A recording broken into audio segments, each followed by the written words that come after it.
Adventures in Time and Space. Transcribed in future tense.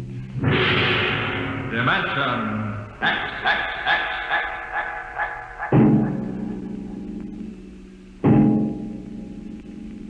In the beginning, there was Jordan, thinking his lonely thoughts. Out of the loneness came a longing. Out of the longing came a vision. Out of the dream came a planning. And out of the planning came decision. Jordan's hand was lifted, and the ship was born.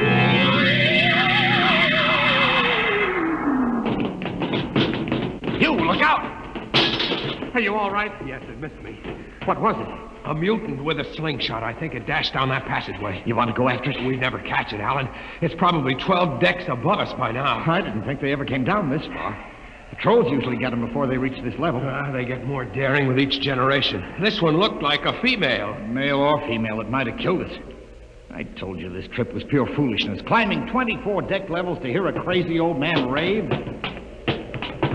We're almost there now. Compartment X15, level 24. This is the place. This area smells as if it hadn't been visited by a sanitation crew for generations. Part of the ship is almost deserted.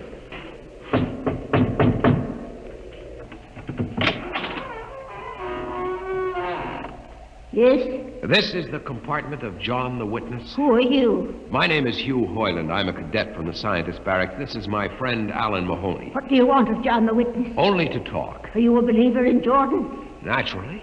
I have heard that there are those among the younger scientists who doubt the word of Jordan. To doubt is death. We're not heretics. Enter. I have brought a gift of tobacco, grown on the richest level. It smells good. I assure you it's the best. Wait here.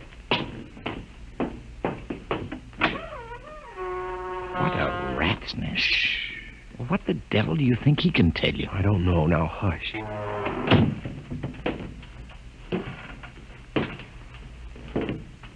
Well? You are John the Witness? I am. Good eating to you. I am Hugh Hoyland. This is my friend, Alan Mahoney. What brings a gentleman of the scientist class to my humble apartment? I have heard that you and your parents before you have long been keepers of the legend of the ship. Since Jordan gave the word. I am anxious to hear the word as Jordan spoke it. Why? You see, among the young scientists, there have been some who talk against the word. Regulations against such heresy? Some of them say the ship has no purpose. They say that we're here accidentally. That we have no more grace in Jordan's eyes than the most deformed mutant who dwells in the highest level of the ship. What shall I say to you? I wish to hear the word from the mouth of one who knows, that I may become more convinced. Sit. You have gift for the witness? The finest tobacco. Good. I will dim the light. Now, pay close attention, for these are the words as my father's father's father gave them to his son's son's son. This is how the ship came into being, how our people were created. In the beginning, there was only Jordan, thinking his lonely thoughts. In the beginning there was darkness, formless and dead. Out of the loneness came a longing. Out of the longing came a vision. Out of the dream came a planning. And out of the planning came decision. Jordan's hand was lifted, and the ship was born. Mile after mile of good compartments, tank after tank for golden corn, ladder and passage, door and locker, fit for the needs of the yet unborn. He looked on his work and found it pleasing, meet for a race that was yet to be. He thought of man, and man came into being.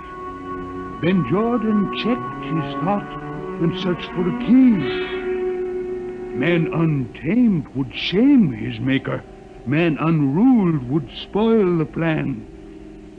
So Jordan made the regulations, some to speak and some to listen. Order came to the ranks of men. Crew he created to work at their stations.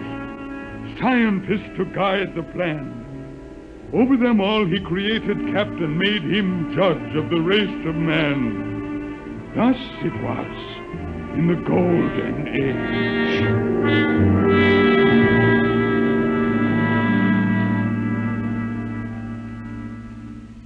These are the true words? As my father's father taught them. But what of the strange beast-like people on the upper levels of the ship? Surely Jordan did not create them. Jordan is perfect. All below him lack perfection. You have heard of the legend of Huff? I have heard that he mutinied against Jordan. Darkness swallowed the ways of virtue. Sin prevailed upon the ship.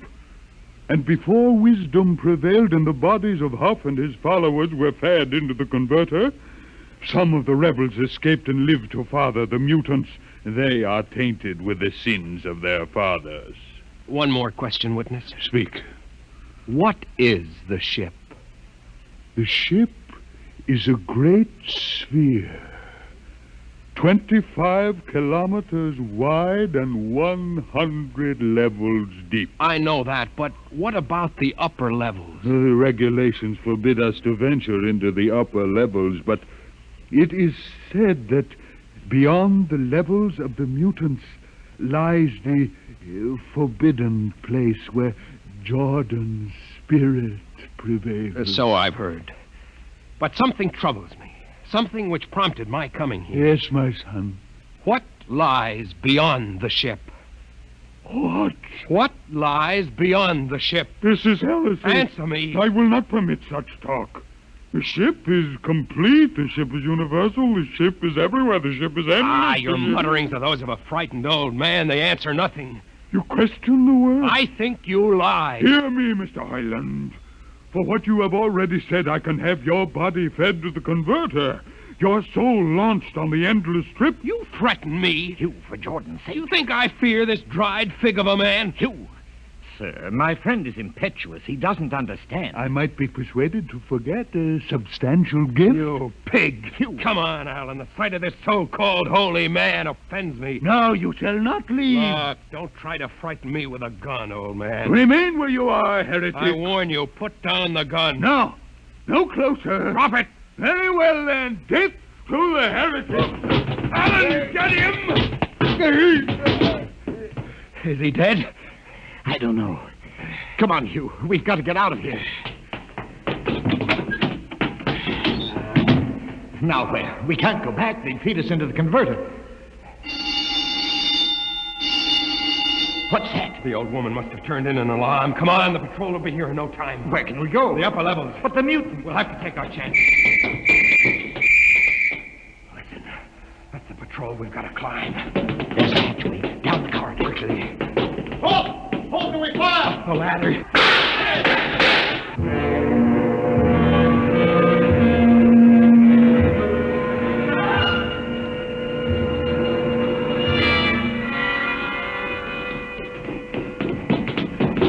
Hugh, wait. How far are we from the outside wall? Judging by the slope of the deck, about 2 miles. Mutant territory.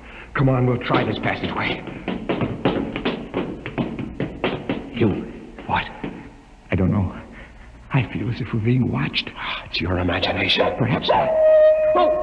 It's only a ship's rat. Get a grip on yourself. It's as big as a dog. Come on. I can't drag myself much further. We've got to find a compartment with water. Oh, if only you hadn't asked him that stupid question. There's no use going over that. Why did you do it? Why? Alan, I've been thinking about it for a long time. And when he began to give me those stupid pat answers, well, I just saw red, I guess. But who are you to question the ways of Jordan? When you asked me to go with you to visit the witness, I thought you wanted spiritual help. I never dreamed I'm that sorry, Alan. I couldn't foresee this. I didn't know what... Wait a minute. Now what? Another shipwreck? No. I thought I saw something move near that bulkhead. I didn't see anything. Maybe my eyes are going bad still. Listen. You behind! Alan, look out!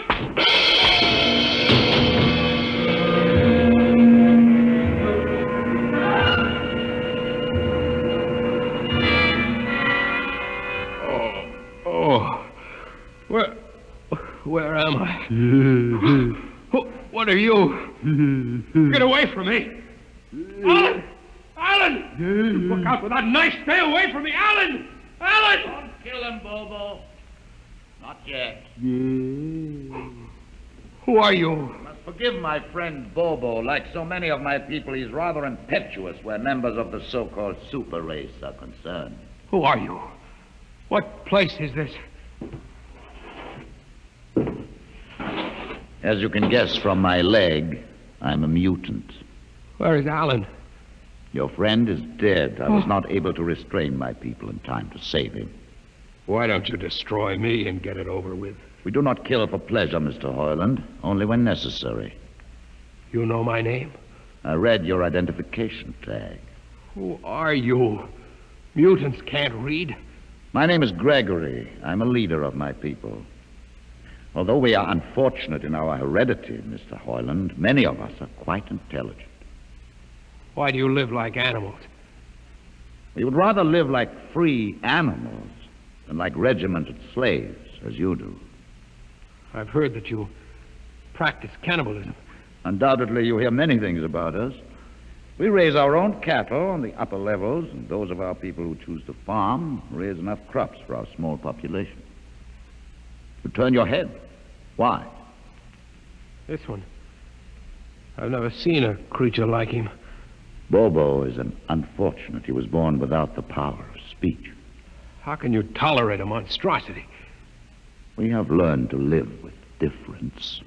If we began to destroy our imperfects as you do on the lower levels, there would soon be no one left. It violates the regulations. The word of Jordan You know, states... Mr. Hoyland, your people are really primitive and barbaric. You dare say that to me? I dare say a good deal more. Let us go to my compartment and speak further. I'm always interested in information of the lower levels. I won't give you any information. Bobo, I want Mr. Hoyland in my cabin, please. Hey. I would advise you to go quietly, Mr. Hoyland. Bobo has a hatred of superior beings, which is unfortunate, but quite understandable. Proceed.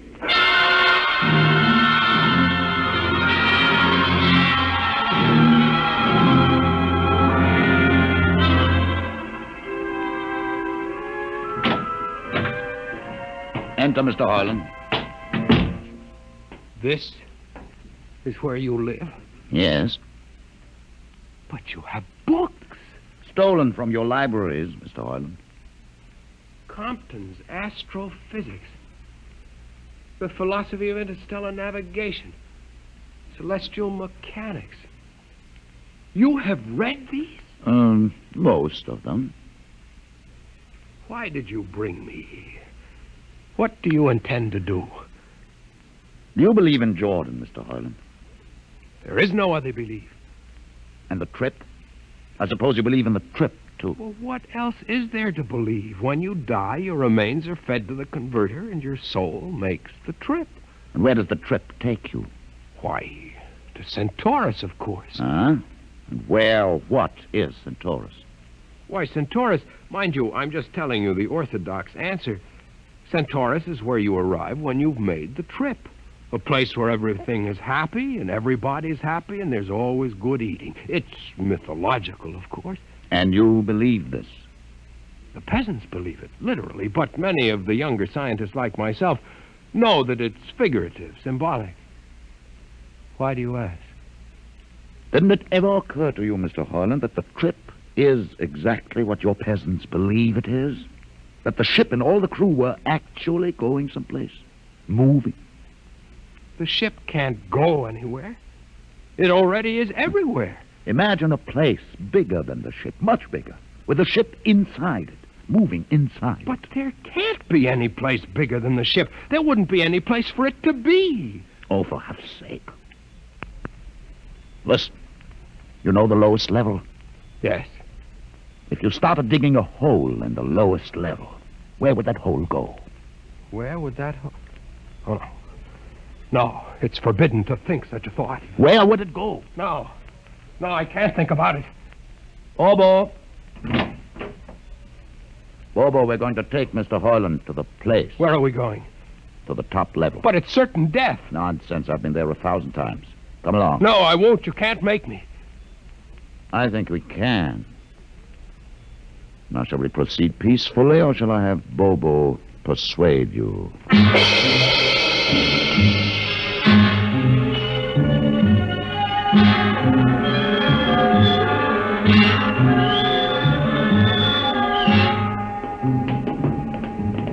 Open the door, Bobo. Inside.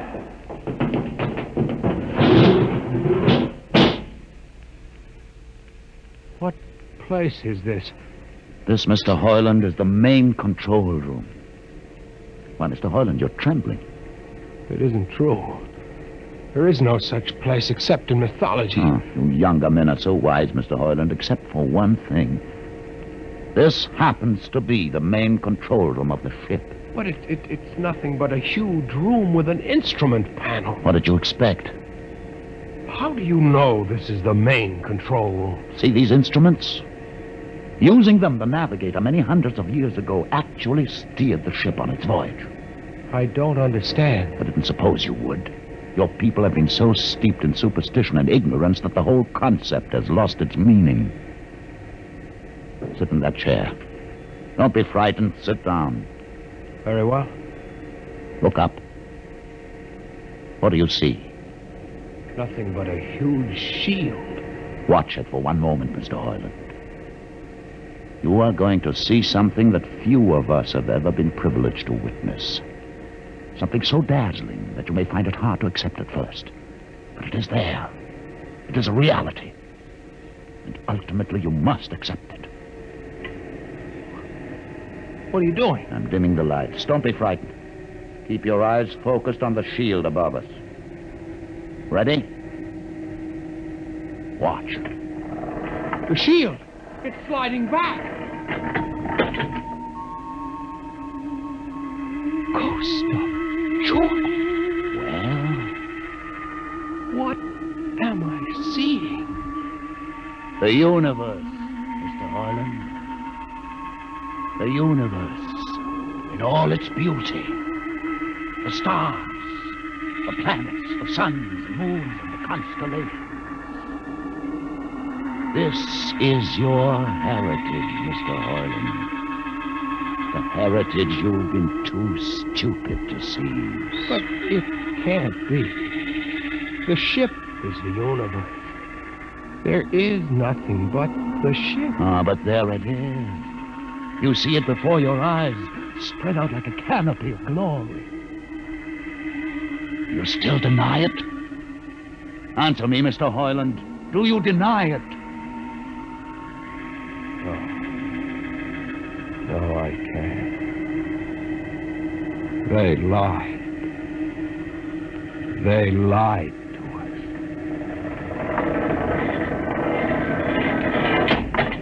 Good. Why did you close the shield? You will see it again if you're not afraid. I'm not afraid. Many times. I've shown this to others of your people whom we captured, and though they saw it before their very eyes, they would not believe it. Tell me about it.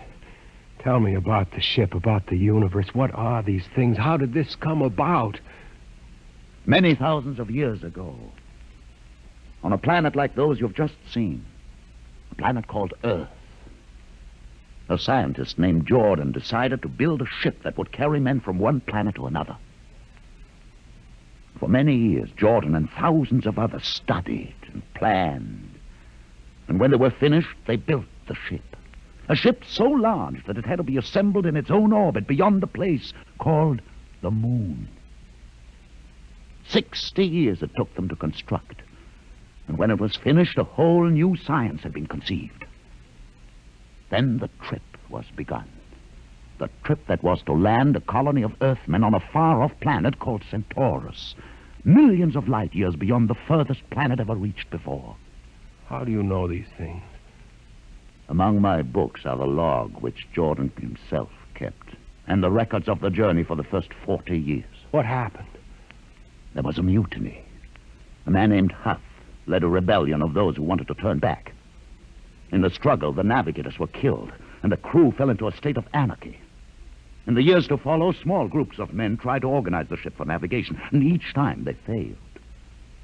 Finally, the whole idea was abandoned. And so for centuries, we have swung in space, unmanned, undirected, living in a lost world of our own making, without purpose, without direction. Why have you told me this? Why have you brought me here?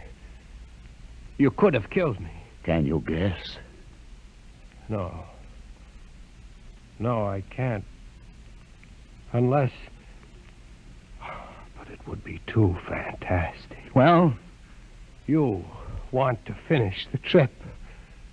Yes, that's it. What would it take to do it? a miracle almost. The crew would have to be trained, many people, each skilled in a certain duty. Couldn't you train your own people? We are too few. Besides, the main drivers in the lower levels where my people are forbidden to go. No. It would mean that both our peoples would have to work together. Our differences encouraged rather than denied. It can be done. You showed me. You can show others. I can show them. Can you? I'll see the captain himself. I have an uncle on the central board. I'll tell him what I've seen here. And do you think he'll believe you? Send one of your people with me. That's asking a good deal. I'm risking a good deal by going back. Very well. Bobo will go with you. He can't talk. There will be no need for talk. I will write a message guaranteeing safe conduct for a group of unarmed scientists to visit the main control room. Bobo will take you safely through our territory. What happens when you reach your own level is up to you.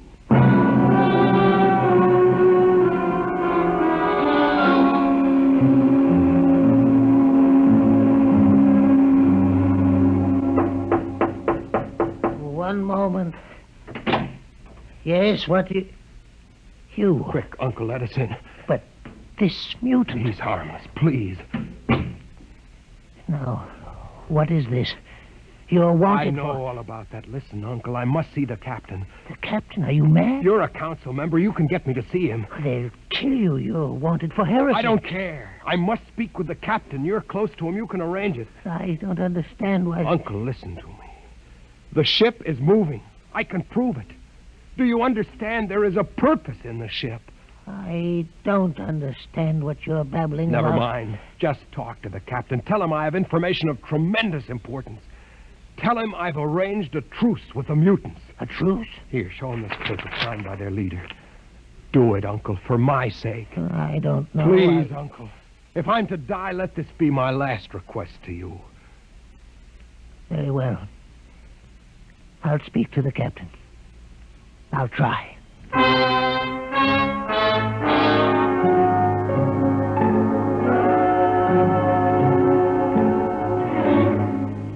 Can you say, Mr. Heinlein, that you saw this with your own eyes? I swear it, Captain. I swear it on the word of Jordan. Let me see that paper again.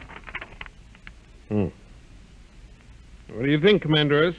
I don't know, sir. It might be a trick. I guarantee you safe conduct. If these things are as Mr. Heinlein reports them, it would pay to risk a few lives. The man is a convicted heretic. Still, we mustn't discount his word entirely.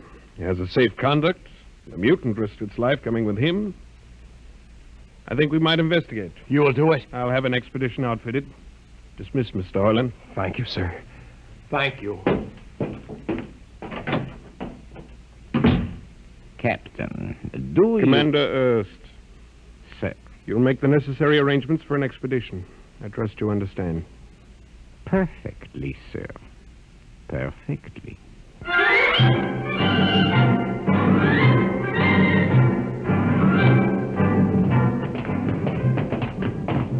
Lieutenant, Mr. Heinlein. you'd better halt your men here. This is the spot. Patrol, halt. I see no welcoming party of mutants. There will be none. Their leader will meet you inside the main control room. You don't say. And just where is this main control room? Beyond that door. I see. All right, men. Ready arms. Why do you ready arms? In case of ambush. Ambush? Don't you think they could have ambushed you on the way up here a good deal more easily? You know, Mr. Heinlein, I think you're a mutie lover. They have a place in the converter for that kind. Lieutenant, are you mad? No, Mr. Heinlein. But most certainly you are. To think that we could be lured up here to be slaughtered with a fantastic story about some mythical control room. Guns ready, sir. Lieutenant, I warn you, these people have acted in good faith. If you break that Call faith your now... mutants to open the control room, Mr. Heinlein. No, not until those guns are dismounted. As leader of this expedition, I order you to call them. I refuse. You cannot do this thing. This is no way to keep a truce. Very well, if you refuse. Oh, there! Mutant! Come out! For Jordan's sake, Lieutenant. Too quiet for comfort. Mutant! Open the door! Please, Jordan, don't let anything happen. Please don't. It's opening. Ready, men? Someone's coming out. Look at his leg. Horrible. Steady. He's walking toward us. Yeah, I can't stand this. Look out! Gregory! No! You fools! You've killed him! Here come the rest of them. Fire!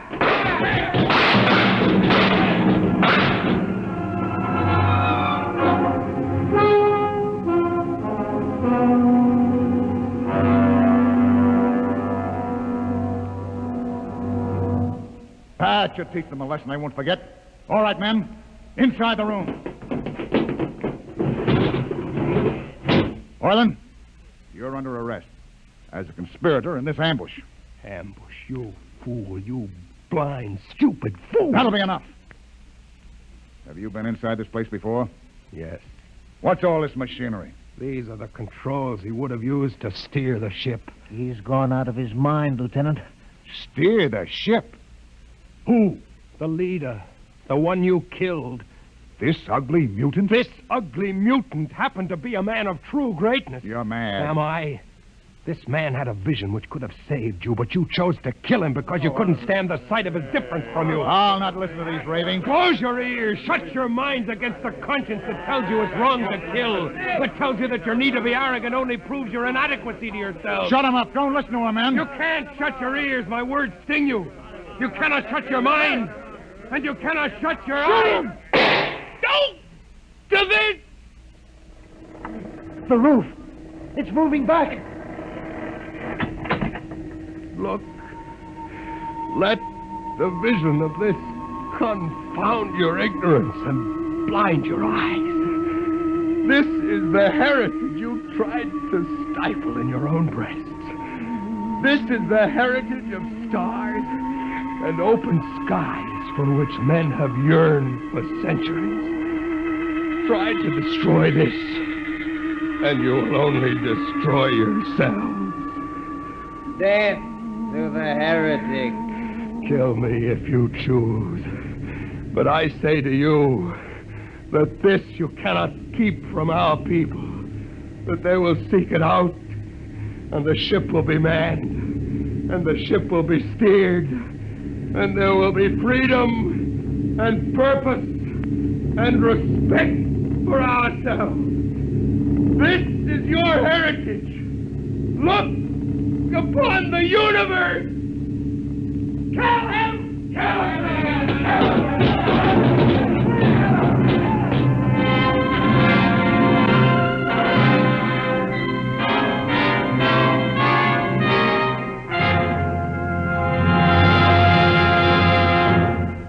You have just heard another adventure into the unknown world of the future, the world of... Dimension X.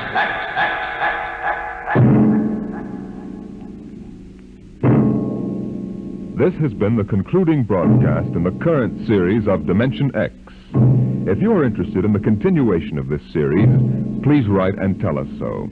Your ideas and suggestions will be given the most thoughtful consideration in determining the future of this program. Just drop a letter or postcard to Dimension X, care of NBC, Radio City, New York. Today, Dimension X is transcribed Universe, written for radio by George Lefferts and based on a story by Robert Heinlein. Featured in the cast were Mason Adams as Hugh and Peter Capell as Gregory.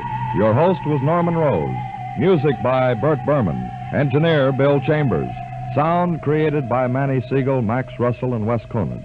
Dimension X is produced by William Welch and directed by Edward King. Ed Archie Gardner tangles with Tallulah Bankhead on The Big Show.